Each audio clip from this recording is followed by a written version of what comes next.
Le Soleil a 4,6 milliards d'années. Et certaines étoiles ont jusqu'à 10 milliards d'années.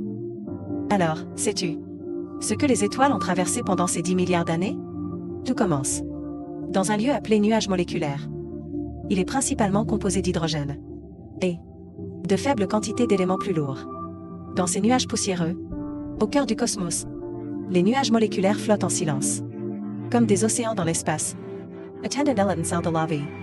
Soudain, peut-être à cause d'une supernova proche, ou de perturbations gravitationnelles d'étoiles voisines, ce nuage moléculaire paisible s'anime. La matière du nuage se regroupe sous l'effet de la gravité. Formant de poches denses de gaz. À mesure que le gaz s'accumule, la pression et la température dans ces poches augmentent progressivement. C'est comme être dans une voiture fermée en plein été. La montée en température génère de l'énergie, et les molécules s'agitent plus vite. Quand la température atteint environ 10 millions de degrés, un des phénomènes les plus spectaculaires de l'univers se produit. La fusion de l'hydrogène. Les atomes d'hydrogène, sous une chaleur intense et une forte pression, fusionnent en hélium, libérant une immense quantité d'énergie. Cette énergie alimente la vie de l'étoile.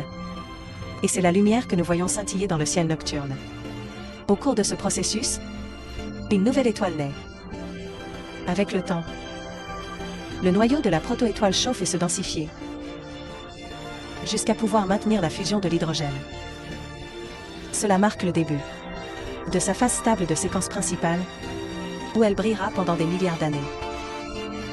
Quand l'hydrogène commence à s'épuiser, l'étoile entre dans sa phase de maturité. Son noyau se contracte, tandis que ses couches externes s'étendent, la transformant en géante rouge. À ce stade, l'étoile grossit considérablement. Au cœur de la géante rouge, la fusion de l'hélium commence, offrant une nouvelle source d'énergie. Pendant cette phase, l'étoile subit des changements complexes, pouvant pulser ou perdre de la masse. Dans ce processus, elle produit des éléments plus lourds, comme le carbone et l'oxygène. Si l'étoile est suffisamment massive, elle peut finir en une explosion de supernova, clôturant son cycle de vie par un feu d'artifice cosmique. L'énergie et la matière qu'elle libère secouent l'espace interstellaire. Mais cette explosion n'est pas une fin. C'est le début de quelque chose de nouveau. Une supernova libère une énergie colossale et des éléments lourds, matériaux essentiels pour de nouvelles étoiles. Les restes stellaires se mélangent aux gaz et poussières voisins, formant une nébuleuse riche. Cette nébuleuse, ou nuage moléculaire, est une pouponnière stellaire. Elle nourrit la naissance de nouvelles étoiles, fournissant les matériaux nécessaires.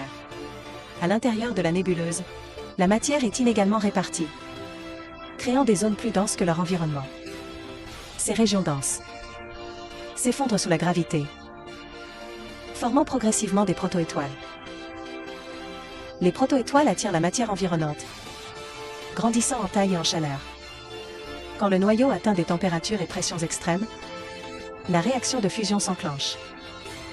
L'hydrogène fusionne en hélium, libérant une grande quantité d'énergie. Cela marque la naissance d'une nouvelle étoile.